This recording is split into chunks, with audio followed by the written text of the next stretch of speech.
इस वक्त क्या हो रहा है कि कोई भी काबू में नहीं है, हर किसी के अपने एंगल्स हैं, हर की अपनी एक ड्राइव है क्रिकेट को आगे ले जाने की, और एक सोच है जो कि एक पेज पे नहीं है। सो ये एक तरह से, और फिर आप कह रहे हैं जी कि सर्जरी करने की जरूरत है, मतलब क्या जरूरत है? आप सर्जरी करके क्या आपने अचीव करना है? इस टीम की सर्जरी की जरूरत नहीं है। सर्जरी जो है ना, ये बहुत पहले से होनी चाहिए थी, और सर्जरी आपने करनी है नीचे जाके टियर 3, टियर 4, टियर 2, टियर 1 के ऊपर।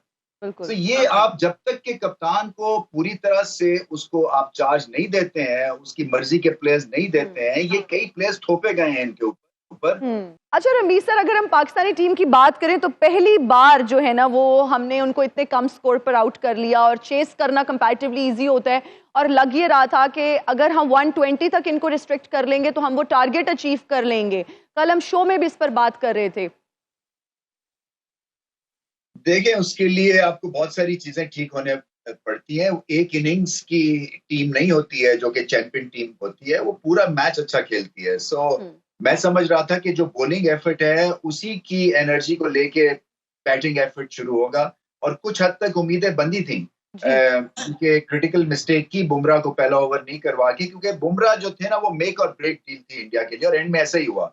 बट पाकिस्तान ने मैच जीता जिताया, हाथ में आया। वो कहते हैं ना कि विक्ट्री जो है वो आपके जॉज, डिफीट जॉज में लेके और विक्ट्री दे दी किसी को। ये हमारी बड़ी देर से चल रहे थे कि ये एक जो टर्बुलेंस है ना, उससे इस टीम को बचना है, चाहे वो बोर्ड में पॉलिटिकल टर्बुलेंस है, पॉलिसीज का टर्बुलेंस है, कंसिस्टेंसी का टर्बुलेंस है, क्योंकि अगर आपने चैंपियन टीम बनना है तो एक बबल में रहना है, और ये बबल बस नहीं होना चाहिए। सो आपको अपने रूल्स लॉज इसके तहत जो है वो ऑपरेट करना है, और फिर वही बात है कि अगर वो आप बबल नहीं बनाएंगे तो फिर कभी भी आप बस्ट हो जाएंगे।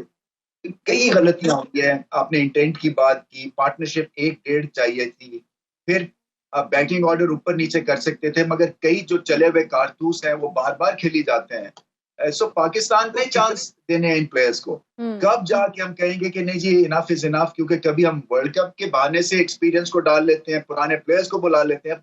लेकिन हमारी क्रिकेट पे बहुत बड़ी जर्ब लगती है जब हम रिटायरमेंट से प्लेयर्स को बाहर निकाल के और लेके आते हैं। कई टेंटेड भी हैं, कई जो है वो इंजर्ड भी हैं, कई पूरी तरह फिट नहीं है, और सीधा हम उनको डाल देते हैं इंडिया के मैच में और एक्सपेक्ट करते हैं कि ये जो है ना हमारे लिए बोनेंजा है, ये हमारे लिए कोई चीज ऐसी क्रिएट करेंगे जो कि पहले आम प्रोसेस के थ्रू नहीं हो रही है। सो अपने ही प्रोसेस पे जर्ब लगाते हैं, अपने ही प्रोसेस को हम डाइल्यूट करते हैं, या उसको सेकंड गेस करते हैं, या उसको रेट नहीं करते हैं, और फिर हम एक्सपेक्ट करते हैं कि हम इंडिया जैसी वेल ऑयल्ड मशीनरी से जीत जाएंगे। बड़ा मुश्किल होता है कि आप चैंपियन बने अगर इस माइंडसेट के साथ आप क्रिकेट को रन करेंगे।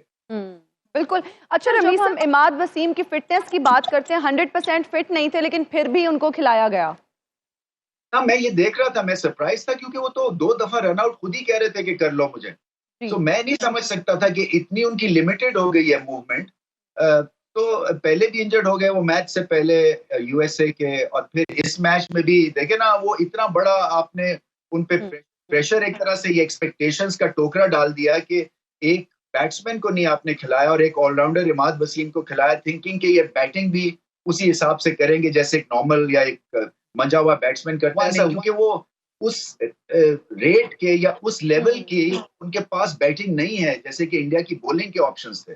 तो पाकिस्तान को गलती की, उन्होंने शादाब से बॉलिंग नहीं करानी थी तो बैट्समैन खिला देते। और फिर एक मैंने पहले भी कहा था कि इस पिच पे आपको बैटिंग की ज्यादा जरूरत होगी निस्बतन बॉलिंग की।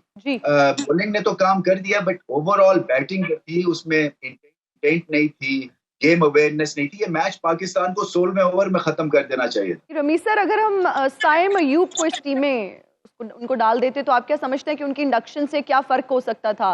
बैटिंग लाइनअप में क्या उनको टॉप ऑर्डर पे डालते, किस तरह से वो टीम की परफॉर्मेंस को इम्प्रूव कर सकते थे?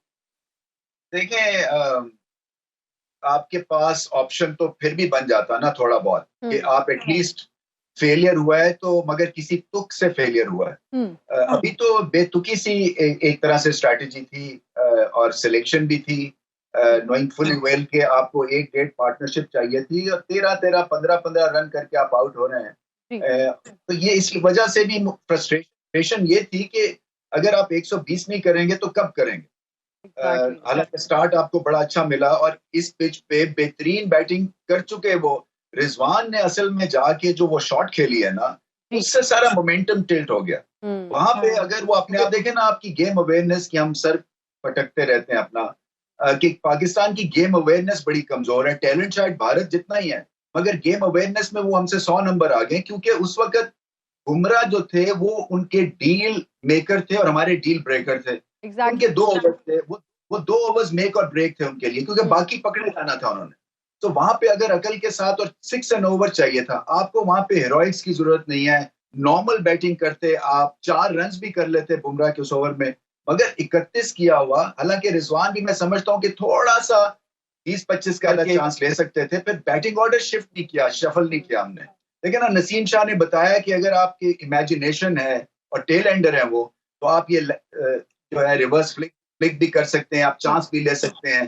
तो ये अगर 2-3 ओवर्स पहले लिए जाते तो वो भारत पर प्रेशर में आ जाना था उन्होंने। बिल्कुल आप सही कह रहे हैं। टेक्निकल मिस्टेक्स हुई हैं, मगर मैं समझता हूं कि वो जो रिजवान की विकेट थी ना, वो हमें ले बैठी। रमीज सर, आप क्या समझते हैं पाकिस्तानी टीम में अब हमें क्या तब्दीलियां करनी चाहिए पाकिस्तान की इस टीम में?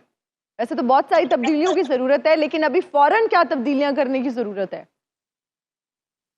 देखिए, ये आपको एक पूरा शो ना इस पे करना चाहिए। ये आई थिंक ये डिमांड करता है हमें कि क्या करने की अब जरूरत है, इसलिए कि वो हमेशा एक आपका ये वाटरलू है। ये आपका आप समझे ना कि जब भी आप भारत से खेलते हैं और हारते हैं ना, तो आपको आइडिया होता है कि हम कितने पीछे हैं और हमें क्या क्या करने की जरूरत है। और ये सिर्फ ये reflection of our first class, of our under 19, of our age cricket, of our dressing room environment, of our selection, of our commitment. ये बहुत लंबा सब्जेक्ट है। सो ये नहीं है कि आप पर्सनल बदल के तो जादू जगा देंगे, ये होने वाला नहीं है।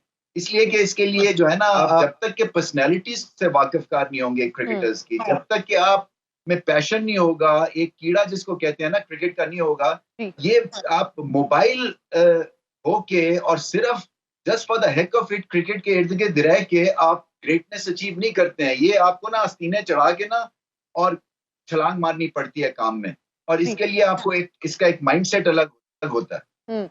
रमीज सर, जब हम टीम की बात करते हैं, अपने प्लेयर्स की बात करते हैं, तो आज से 2 साल पहले तकरीबन यही बॉयज थे हमारी टीम में। ऐसा अब क्या हुआ है कि हमारी टीम बिल्कुल परफॉर्म नहीं कर रही? देखिए, ये आपने सवाल जो है ना, ये ठीक नहीं किया, इसलिए कि आपको ये कहना चाहिए था कि जब मैं वहां पे था तो फिर ये टीम अच्छा क्यों कर रही थी। जी आपका सर, मतलब यही है। जी sir, this is what I mean, exactly, you got me right.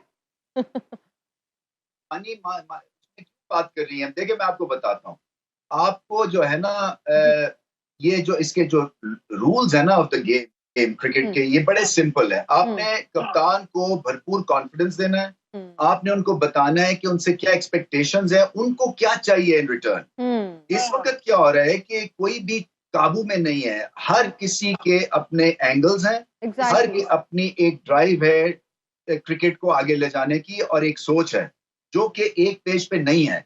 सो ये एक तरह से, और फिर आप कह रहे हैं जी कि सर्जरी करने की जरूरत है। मतलब क्या जरूरत है? आप सर्जरी करके क्या आपने अचीव करना है? इस टीम की सर्जरी की जरूरत नहीं है। सर्जरी जो है ना, ये बहुत पहले से होनी चाहिए थी, और सर्जरी आपने करनी है नीचे जाके टियर 3, टियर 4, टियर 2, टियर 1 के ऊपर।